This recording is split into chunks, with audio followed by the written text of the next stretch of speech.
Bienvenue à l'épisode 210 de La Lettre Pro, le podcast Intelligence Artificielle. Je suis Bru Latour, le rédacteur en chef de La Lettre Pro, et aujourd'hui, nous allons explorer les dernières nouvelles du monde de la radio et du podcast. Voici les titres du jour. RMC enregistre une progression d'audience en Île-de-France, Radio France se mobilise pour le Festival de Cannes, et la radio conserve une part importante du temps d'écoute audio quotidien. Et bien plus encore. Commençons par la nouvelle concernant RMC. La station a connu une augmentation remarquable de son audience avec 132 000 auditeurs supplémentaires sur un an, selon les dernières données de Médiamétrie. Pour la période de janvier à mars 2025, RMC atteint 644 000 auditeurs quotidiens en Île-de-France. Cette progression place RMC comme la troisième radio en termes de part d'audience dans cette région. Ce succès peut être attribué à une programmation attrayante et à une forte présence sur le marché francilien, renforçant ainsi sa position dans le paysage radiophonique français. Radio France se prépare à déployer un dispositif éditorial et technique impressionnant pour le 78e Festival de Cannes, qui aura lieu du 13 au 24 mai 2025. En tant que partenaire historique de cet événement prestigieux, la Maison Ronde prévoit de diffuser plus de 100 heures de programmes dédiés sur ses antennes ainsi que sur ses plateformes numériques. Ce déploiement massif témoigne de l'engagement de Radio France à offrir une couverture complète et approfondie de ce rendez-vous cinématographique incontournable. Les auditeurs pourront ainsi profiter d'une variété de contenus, incluant des interviews exclusives, des analyses critiques et des reportages en direct du tapis rouge. Avec cette mobilisation, Radio France réaffirme son rôle de leader dans la diffusion d'événements culturels majeurs, tout en répondant aux attentes de son public exigeant et passionné de cinéma. Laissez-moi vous parler du classement Le Radio Buzz 40, une initiative de la Lettre Pro de la radio. Ce classement est unique car il est calculé à partir des diffusions sur plus de 200 radios, mais il ne prend pas en compte l'audience de ces stations. En effet, chaque programmateur se voit attribuer une voix, ce qui donne un avantage à l'humain sur les algorithmes. Cette approche valorise le jugement humain dans le choix des morceaux, ce qui rend le classement particulièrement original et intéressant. En partenariat avec la Lettre Pro de la radio, ce classement met en avant non seulement les titres les plus populaires, mais aussi la meilleure entrée, la meilleure progression et la plus grosse gamelle de la semaine. C'est une belle manière de célébrer la créativité et l'originalité dans le choix musical des radios.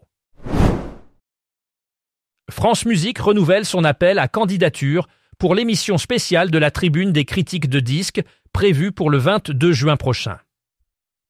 4 auditeurs seront sélectionnés pour participer à cet événement public dédié au concerto pour violon de Beethoven. Comme chaque année, la Tribune des critiques de disques invite ses auditeurs à devenir critiques musicaux le temps d'un enregistrement.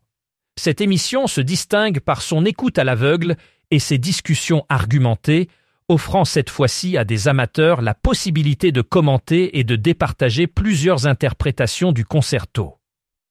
L'enregistrement aura lieu le 18 juin à la Maison de la radio et de la musique. Fidèle à son concept original depuis 1946, l'émission conserve son principe d'écoute anonyme. Les critiques professionnels désignent leur version préférée en direct. Les participants amateurs seront choisis par tirage au sort parmi les candidatures reçues en ligne, permettant ainsi d'élargir la parole critique et de rendre l'analyse musicale plus accessible. Jérémy Kiffel est de retour sur la matinale de Kiss FM, une station bien connue sur la Côte d'Azur. Depuis septembre 2024, il anime avec brio l'émission Lève-Tot, diffusée du lundi au vendredi de 6h à 9h30. Aux côtés d'Éric Sinclair et d'Angie Castel, ce trio dynamique a su captiver l'audience et s'imposer comme un rendez-vous incontournable pour les auditeurs matinaux. Après avoir occupé le créneau de 9h à 13h pendant 4 ans, Jérémy Kiffel apporte une nouvelle énergie à la matinale avec sa méthode unique, mélangeant bonne humeur et musique entraînante. Cette formule a largement séduit les auditeurs de Kiss FM, faisant de la matinale une pièce maîtresse de la programmation de la station. En 2025, Deezer renforce son engagement envers la scène musicale française en participant à 11 festivals contre 8 l'année précédente. Ces partenariats s'étendent sur tout le territoire, incluant des événements tels que les Vieilles Charrues, Rock en scène, le Rose Festival et les Francopholies.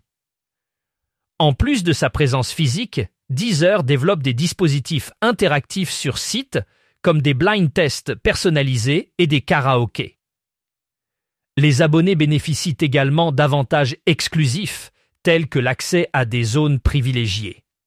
Parallèlement, Deezer propose dans son application un espace numérique dédié avec des playlists thématiques, des blind tests en ligne et une billetterie intégrée. Le Purple Club de Deezer organise des jeux concours liés au festival pour prolonger l'engagement des utilisateurs. Cette stratégie vise à soutenir l'écosystème musical national en renforçant la proximité avec les artistes et les auditeurs. Le Centre d'information sur les médias, connu sous le nom de CIM, a récemment publié son rapport annuel pour 2024, soulignant d'importantes évolutions méthodologiques dans la mesure de l'audience audio en Belgique. Le CIM maintient 3 études distinctes pour capturer la diversité des habitudes d'écoute: l'écoute linéaire, l'audio en ligne et la consommation différée. Ces études permettent d'obtenir une vue d'ensemble plus précise des comportements des auditeurs belges. De plus, le CIM mène actuellement des tests pour intégrer ces différentes formes d'écoute au sein d'un futur panel unique nommé CIM One. Cette initiative vise à offrir aux annonceurs et aux diffuseurs une mesure d'audience plus complète et centralisée, facilitant ainsi la compréhension et l'adaptation aux nouveaux modes de consommation audio. Ces efforts de modernisation illustrent l'engagement du CIM à rester à la pointe de la mesure d'audience en s'adaptant aux évolutions technologiques et aux nouvelles attentes du public. La radio continue de dominer le paysage de l'écoute audio quotidienne aux États-Unis, représentant encore 35% du temps d'écoute chez les personnes de 13 ans et plus, selon une étude d'Edison Research. Bien que l'écoute via les récepteurs classiques reste majoritaire, le streaming audio commence à gagner du terrain, en particulier à domicile et sur les lieux de travail. Cependant, son utilisation reste marginale en voiture, où la radio traditionnelle conserve sa suprématie. Cette tendance souligne l'importance persistante de la radio dans les habitudes d'écoute des Américains, malgré la montée en puissance des nouvelles technologies et des plateformes numériques. En résumé, la radio demeure un médium incontournable, s'adaptant aux évolutions tout en préservant une place centrale dans le quotidien des auditeurs. Terminons cet épisode avec une nouvelle concernant la grande musique et Radio Paname. Ces 2 stations musicales ont récemment rejoint les offres Massive Impact et Impact Plus commercialisées par Énergie Globale. En intégrant ces offres, la grande musique et Radio Paname bénéficient d'une visibilité accrue sur le marché francilien, ce qui pourrait renforcer leur positionnement et attirer un public plus large. Ces offres permettent aux stations d'accéder à des campagnes publicitaires optimisées et à des outils de ciblage avancés, maximisant ainsi leur impact auprès des auditeurs. Cette stratégie s'inscrit dans une démarche de développement et de modernisation, visant à accroître l'audience et à diversifier les contenus proposés. Pour en savoir plus sur ces initiatives et d'autres actualités du monde de la radio, n'hésitez pas à visiter notre site lalettre.pro et à vous abonner à notre newsletter quotidienne pour rester informé.